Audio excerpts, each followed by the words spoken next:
Halo, ketemu lagi bersama saya Romli Rizky. Baiklah teman-teman, nah punya dana 3 jutaan, teman-teman saya rekomendasikan untuk beli iPhone XR ya teman-teman ya. Kenapa saya rekomendasikan untuk iPhone XR? Karena iPhone XR ini banyak kelebihannya teman-teman. Nah langsung saja kita simak videonya sampai selesai. Nah untuk teman-teman yang lagi cari iPhone XR, ini di kisaran 3,5 sampai 3,8 untuk varian 64GB dan 4 jutaan untuk yang 128GB. Nah, di sini kebetulan iPhone XR 128GB saya dapat di kisaran 4 juta. Kenapa saya dapat murah? Nah, untuk pasaran normalnya itu 4,5 juta ya teman-teman ya. Tapi karena di sini saya dapat 4 juta, saya akan tunjukkan satu minusnya ya teman-teman. Nah, di sini kalau untuk bentuk tampilan seperti ini, nah biasanya ada lecet sedikit di bagian bezel atau di bagian kamera ya teman-teman ya. Nah, di sini juga untuk bodinya termasuk ya lecet pemakaian saja. Seperti ini teman-teman. Nah, tapi semuanya masih original. Nah, di sini bisa kita lihat teman-teman ya. Untuk iPhone XR ini udah tampilannya udah full layar. Jadi untuk teman-teman bisa merasakan iPhone seperti iPhone terbaru. Nah, juga di sini sudah dilengkapi dengan fitur Face ID atau untuk membuka kunci layar menggunakan muka ya teman-teman ya, atau wajah. Nah, di sini juga untuk teman-teman bisa kita lihat untuk iPhone XR ini menggunakan chipset yang masih mumpuni untuk digunakan di tahun 2022. Nah, memang pasti kendalanya untuk teman-teman, Bang, gimana untuk baterai health-nya atau kualitas baterainya? Nah, kebetulan di sini saya dapat dengan harga 4 jutaan ya teman-teman ya, 4 juta pas. Di sini minusnya ada di baterai health. Jadi baterai health-nya ini service. Jadi untuk teman-teman saya kasih sedikit informasi saja. Untuk baterai health itu memang penting ya teman-teman ya, tapi dengan catatan ketika teman-teman membeli iPhone baru. Contohnya teman-teman membeli iPhone resmi itu dengan baterai health atau kapasitas maksimum 100%. Nah, jadi teman-teman bisa melihat kualitas dari baterai teman-teman ketika baterai health-nya sedang turun, itu pasti performanya sedikit menurun ya teman-teman ya. Apalagi sudah di bawah angka 70-an. Tapi untuk iPhone second ini tidak berlaku ya teman-teman ya. Kenapa tidak berlaku? Yang pertama, untuk baterai health atau kapasitas maksimum ini bisa di edit ya teman-teman ya. Bisa sampai baterai health-nya 100 atau baterai health-nya bisa berapa saja teman-teman bisa.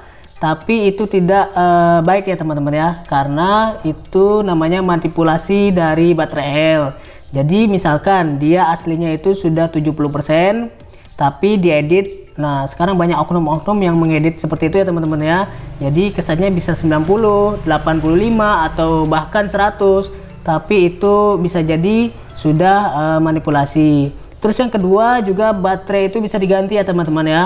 Walaupun ini baterai tanam tapi bisa diganti. Jadi tergantung kualitas dari baterainya sendiri. Walaupun BH-nya 100 atau baterai health-nya 100, itu belum menjamin kalau kualitas baterainya itu bagus ya teman-teman ya.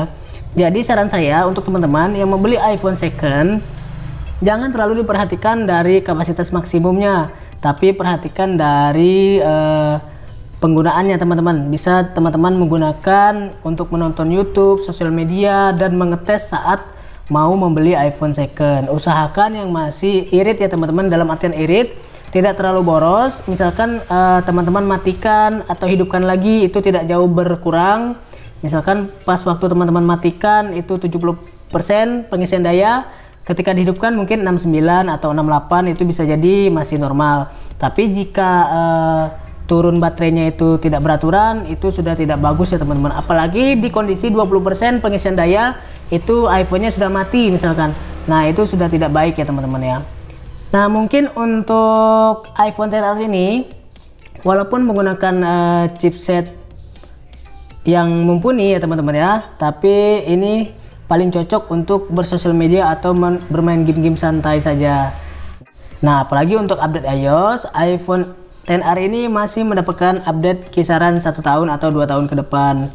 Jadi untuk teman-teman jangan ragu lagi, ketika ada dana 3 jutaan teman-teman bisa ambil iPhone XR. Nah, untuk harganya sendiri biasanya kalau saya pribadi saya bisa lihat di marketplace ya teman-teman, bisa lihat di sini untuk iPhone XR 64GB ada yang 4 juta, ada yang 3,7, ada yang 4,5, ada yang 3,5. Jadi tergantung kondisi dari barangnya. ada itu X Inter atau X resmi Indonesia. Jadi teman-teman bisa pilih-pilih saja, asalkan dengan catatan teman-teman bisa mengecek iPhone yang baik ya. Atau jika teman-teman tidak mengerti tentang iPhone, teman-teman bisa mengajak teman, saudara, atau siapa saja yang mengerti tentang iPhone. Atau kalau mau lebih aman, itu teman-teman bisa membeli ke toko yang lebih terpercaya yang memberikan garansi, misalkan untuk garansi mesin atau garansi kerusakan. Nah, di sini untuk teman-teman juga, untuk iPhone XR ini sangat pas teman-teman untuk teman-teman yang suka dengan ukuran iPhone yang tidak terlalu besar dan juga tidak terlalu kecil. Nah, untuk baterai health-nya sendiri jangan terlalu dipikirkan ya teman-teman ya untuk iPhone second tadi. Jadi sekedar informasi saja teman-teman, untuk iPhone XR dan iPhone 11 itu iPhone yang paling laris ya, atau yang paling banyak dibeli ataupun dijual di tahun ini. Bahkan tahun-tahun sebelumnya juga memang paling laris ya teman-teman ya. Bahkan mungkin untuk teman-teman semua ini termasuk harga yang cukup worth it atau stabil juga untuk dibeli di tahun 2022. Mengingat kalau untuk bersosial media ini udah sangat support banget ya teman-teman ya. Apalagi untuk teman-teman yang suka bermain game-game santai, ini masih sangat oke, powerful banget nih chipsetnya. Dengan harga 3 jutaan teman-teman bisa dapat iPhone XR. Ya memang kalau dibandingkan dengan Android zaman sekarang, untuk kamera malamnya ini masih kurang bagus ya. Masih banyak Android yang bagus di harga kisaran segitu. Tapi kalau untuk perekaman video jangan diragukan lagi, kalau untuk iPhone ini udah cukup oke teman-teman ya. User iPhone kalau naruh HP. Halo. Nah, menurut teman-teman gimana dengan iPhone second yang baterai health-nya sudah servis atau di bawah 80%? Nah, saran saya teman-teman, jika sudah terlanjur membeli iPhone dengan kualitas baterai yang tidak cukup baik, teman-teman bisa melakukan pergantian. Nah, untuk pergantian baterai iPhone XR sendiri di kisaran 150 sampai 450 tergantung dari kualitas baterainya dan teknisi yang memasang ya teman-teman. Kalau jika teman-teman ingin lebih murah bisa memasang sendiri, tapi kalau tidak bisa memasang sendiri teman-teman bisa menggunakan jasa teknisi. Dengan catatan teman-teman membeli baterainya sendiri dan dibawa ke teknisi untuk memasangkannya. Tapi biasanya kalau langsung dari teknisinya itu dikenakan biaya yang cukup lumayan di kisaran 400-an lebih ya teman-teman ya. Jadi mungkin sekian video yang dapat saya berikan, semoga dapat bermanfaat. Jangan lupa tulis di kolom komentar video-video apa saja yang akan saya buat. Nanti akan saya buatkan full untuk teman-teman ya. Di sini juga untuk pertanyaan silahkan tulis di kolom komentar, nanti akan secepatnya saya balas. Dan jangan lupa share dan like video ini, semoga dapat bermanfaat. Saksikan video saya berikutnya.